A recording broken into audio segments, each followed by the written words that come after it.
So this photo surfacing after a meeting between former President Trump and House Republican leader Kevin McCarthy makes clear that the GOP is in a delicate battle right now, some of them choosing sides. Some fairly predictable Republicans are turning their backs on the former president, although most of them had already done so, really, before January 6th even. And the response in the media is also pretty much as you would expect, given the history on this story. From CNN, it says McConnell and McCarthy crawl back to Trump's side. And from the Washington Post, it seems the GOP might show some self-respect. Now it's crawling back to Trump. Here's Congressman Kinzinger, who just launched a new PAC. He has been very negative on especially the impact of January 6th related to the president. He launched a new PAC to take back the GOP from Trump, as you can see in the headline. Watch this. The former president is desperate to continue to look like he's leading the party. And the problem is, until we push back and say, you know, this is not a Trump first party, this is a country first party. Joining me now, Ronna McDaniel, chairwoman of the RNC. Ronna, great to have you back on the program today. So what is your thought on this? You know, the crawling back to President Trump headlines, and then Adam Kinzinger's call to have an America First party, not a Trump First party. Well, I think the media is desperate for news because Joe Biden is very boring and isn't interacting with the media.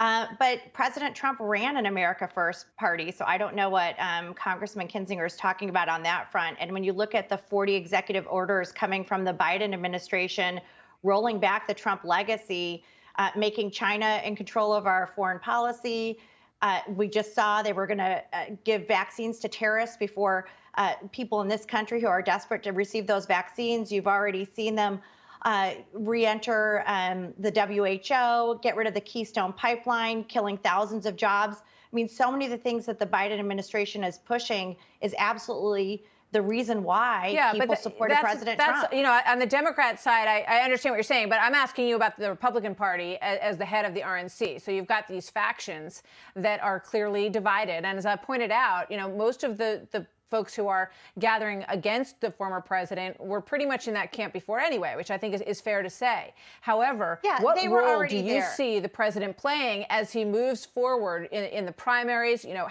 what role is he going to play? And will you embrace him at the RNC in doing so?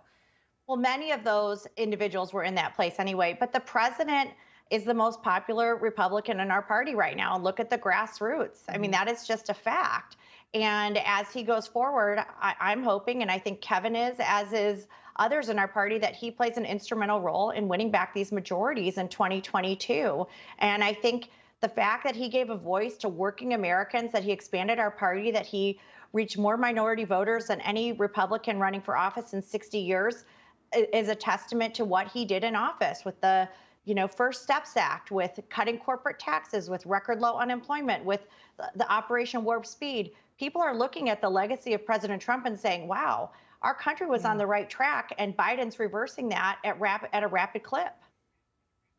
I think, you know, when it comes to all of that, I think there's a lot of momentum around those policies. And I think in time, as you move forward, they become more in the forefront than some of the other very difficult issues that have happened since January 6th and all of the election and Stop the Steal and all of that.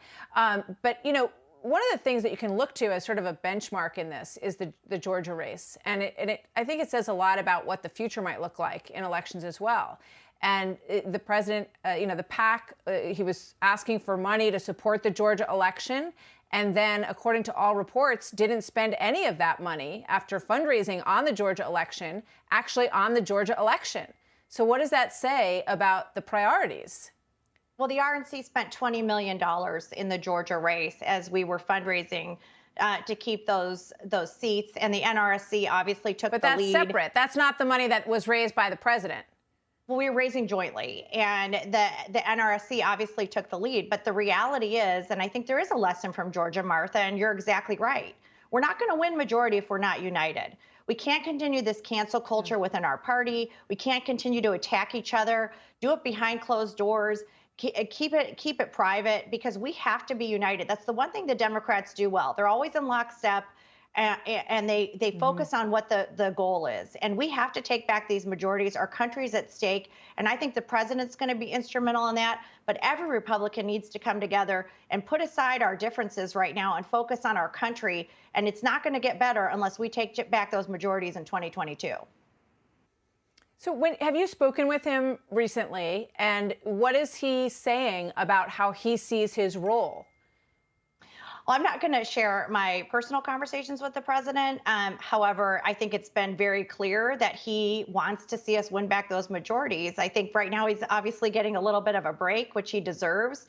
And I think many Americans are coming to the realization that there's buyer's remorse. People who voted for Joe Biden, who thought he was going to protect union jobs, who thought he was going to get $2,000 in stimulus checks in their hand, who thought he had a plan for COVID relief, are realizing it was all smoke and mirrors, and that the Trump administration was actually getting these things done. And now they're looking to, how do we reverse this and put Republicans back in charge in 2022? And if we're united as a party and we continue to focus on these policies that benefit the American people and put them first, we're going to win. Okay, before I let you go, and I'm short on time, but the question that I raised before about all these Republican legislatures that were won on November 6th. In November. So how much organization is there going on right now to reverse some of these COVID rules with voting, mail in, all of it? How active is that effort? Because it seems to me that that's the most important thing that your party could be doing right now. Well, it's absolutely an important effort. It's going to be done at the state level. I think a lot of these states are already looking at their laws. Many of them were not codified because of COVID, so they weren't changed legally. And so these states are going to look at that. But not just that, how do we make sure that the laws on the books are actually enforced? And then the other thing is, how do we clean up our voter rolls? And that's something the RNC will be taking a very heavy role in going forward. Oh, we'll watch that story, and we hope you'll come back and talk about it some more with us in the future. Thank you, Ronna. Thanks, Martha. Good to see you today. You bet.